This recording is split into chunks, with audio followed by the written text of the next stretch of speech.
Bachelor মেয়েদের room ভাড়া নিতে গিয়ে কী ধরনের সমস্যায় পড়তে হয় ঢাকা সিটিতে?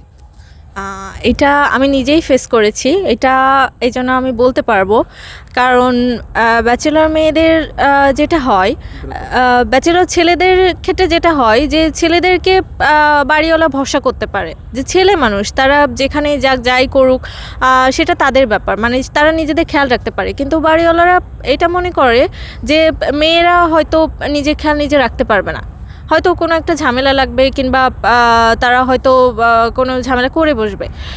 এজন্য যেটা হয়, তারা সবসময় বলে যে হাজব্যান্ড কিংবা ফ্যামিলি কাউকে দেখাতে বলে।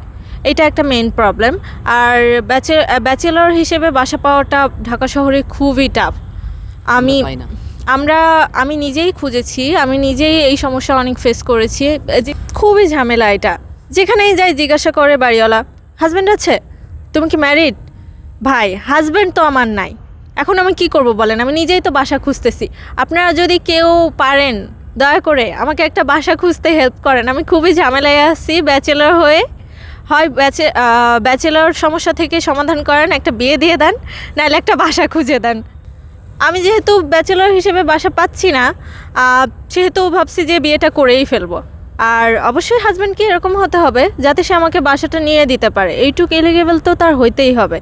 সো আপনারা যদি কেউ এরকম থেকে থাকেন যে আমাকে বিয়ে করবেন, বাসা নিয়ে দিতে আগ্রহী, তাহলে আমি কিন্তু রাজি।